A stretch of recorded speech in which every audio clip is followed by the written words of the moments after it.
Lucas 22. Faltava pouco tempo para a festa dos pães sem fermento, chamada Páscoa. Os chefes dos sacerdotes e os mestres da lei procuraram um jeito de matar Jesus em segredo porque tinham medo do povo. Então Satanás entrou em Judas, chamado Iscariotes, que era um dos 12 discípulos. Judas foi falar com os chefes dos sacerdotes e com os oficiais da guarda do templo para combinar a maneira como ele ia entregar Jesus.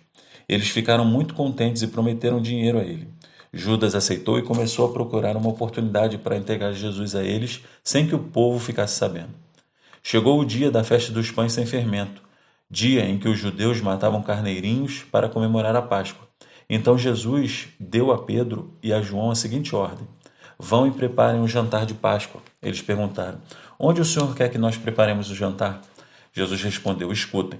Quando entrarem na cidade, um homem carregando um pote de água vai se encontrar com vocês.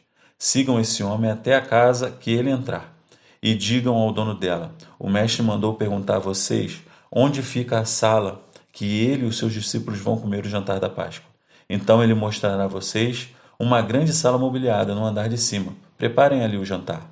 Os dois discípulos foram à cidade e encontraram tudo como Jesus tinha dito. Então prepararam o jantar de Páscoa. Quando chegou a hora, Jesus sentou-se à mesa com os apóstolos e lhes disse: Como tenho desejado comer esse jantar da Páscoa com vocês, antes do meu sofrimento. Pois eu digo a vocês que nunca comerei este jantar até que eu coma o verdadeiro jantar que haverá no reino de Deus. Então Jesus pegou o cálice de vinho, deu graças a Deus e disse: Peguem isto e repartam entre vocês. Pois eu afirmo a vocês que nunca mais beberei deste vinho até que chegue o reino de Deus. Depois pegou o pão e deu graças a Deus. Em seguida partiu o pão e o deu aos apóstolos, dizendo: Isto é o meu corpo que é entregue em favor de vocês. Façam isto em memória de mim.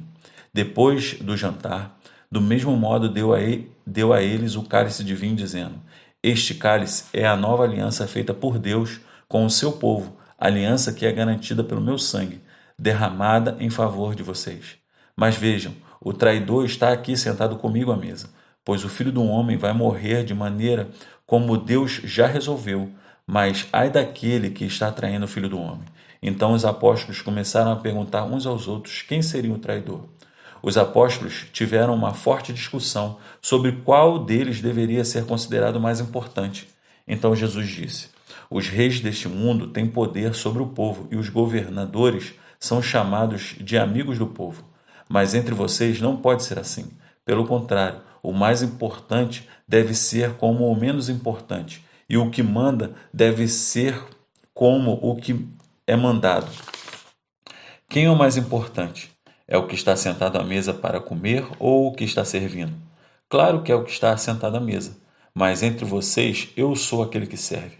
Vocês têm estado sempre comigo nos meus sofrimentos. Por isso, assim como meu pai me deu o direito de governar, eu também dou o mesmo direito a vocês. Vocês vão comer e beber à minha mesa no meu reino e sentarão em tronos para julgar as 12 tribos de Israel. Jesus continuou: Simão, Simão, escute bem. Satanás já conseguiu licença para pôr vocês à prova. Ele vai peneirar vocês como o lavrador peneira o trigo, a fim de separá-los da palha.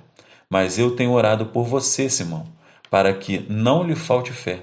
E quando você voltar para mim, anime seus irmãos. Então Pedro disse a Jesus: Estou pronto para ser preso e morrer com o Senhor. Então Jesus afirmou: Eu digo a você, Pedro, que hoje, antes que o galho cante, você dirá 3 vezes que não me conhece. Depois Jesus perguntou aos discípulos: Por acaso faltou a vocês alguma coisa quando eu os enviei sem bolsa, sem sacola e sem sandálias? Não faltou nada, responderam eles. Então Jesus disse: Pois agora, quem tem uma bolsa ou sacola deve pegá-la, e quem não tem espada deve vender a capa e comprar uma, pois as Escrituras Sagradas dizem: Ele foi tratado como se fosse um criminoso. Eu afirmo a vocês que isso precisa acontecer comigo, pois o que está escrito a meu respeito tem que acontecer. Aí os seus discípulos disseram: Senhor, aqui estão 2 espadas. Basta, respondeu ele.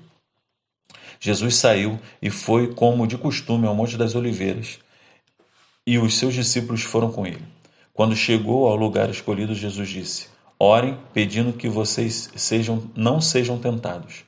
Então se afastou a uma distância de mais ou menos 30 metros, ajoelhou e começou a orar, dizendo: Pai, se queres, afasta de mim este cálice de sofrimento. Porém, que não seja feito o que eu quero, mas o que tu queres. Então um anjo do céu apareceu e o animava.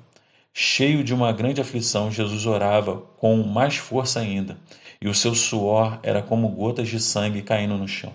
Depois de orar, ele se levantou, voltou para o lugar onde os discípulos estavam e os encontrou dormindo, pois a tristeza deles era muito grande. E disse: Por que vocês estão dormindo? Levante-se e ore para que não sejam tentados. Jesus ainda estava falando quando chegou uma multidão. Judas, um dos 12 discípulos, que era quem guiava aquela gente, chegou perto de Jesus para beijá-lo. Mas Jesus disse: Judas, é com um beijo que você vai trair o Filho do Homem? Quando os discípulos que estavam com Jesus viram o que ia acontecer, disseram: Senhor, devemos atacar essa gente com nossas espadas? Um deles feriu com a espada o empregado do grande sacerdote, cortando a sua orelha direita. Mas Jesus ordenou: Parem com isso. Aí tocou na orelha do homem e o curou. Em seguida disse aos chefes do sacerdote, aos oficiais da guarda do templo e aos líderes dos judeus que tinham vindo prendê-lo: Por que vocês vieram com espadas e porretes para me prender como se eu fosse um bandido?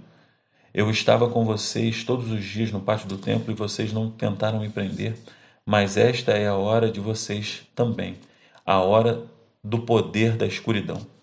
Eles prenderam Jesus e o levaram até a casa do grande sacerdote, e Pedro o seguia de longe. Quando acenderam uma fogueira no meio do pátio, Pedro foi e sentou-se com os que estavam em volta do fogo. Uma das empregadas o viu sentado ali perto da fogueira. Olhou bem para ele e disse: Este homem também estava com Jesus. Mas Pedro negou, dizendo: Mulher, eu nem conheço esse homem. Pouco tempo depois, um homem viu ali e disse: Você também é um deles. Mas Pedro respondeu: Homem, eu não sou um deles. Mais ou menos uma hora depois, outro insistiu: Você estava mesmo com ele. Também é um galileu. Mas Pedro respondeu: Homem, eu não sei do que você está falando.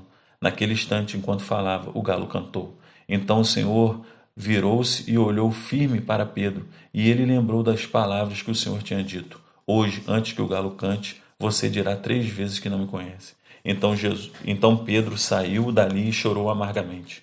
Os homens que estavam guardando Jesus zombavam dele e batiam nele. Taparam os seus olhos e lhe perguntavam: Quem foi que bateu em você? Adivinhe. E diziam muitas outras coisas para insultá-lo. Quando amanheceu, alguns líderes dos judeus, alguns chefes dos sacerdotes e alguns mestres da lei se reuniram. Depois mandaram levar Jesus diante do conselho superior. Então lhes disseram: Diga para nós se você é o Messias. Ele respondeu: Se eu disser que sim, vocês não vão acreditar. E se eu fizer uma pergunta a vocês, vocês vão responder. Mas de agora em diante o Filho do Homem se sentará do lado direito de Deus, o Todo-Poderoso. Aí todos perguntarão: Então você é o filho de... Perguntaram: Então você é o filho de Deus? Jesus respondeu: Se vocês que estão dizendo isso.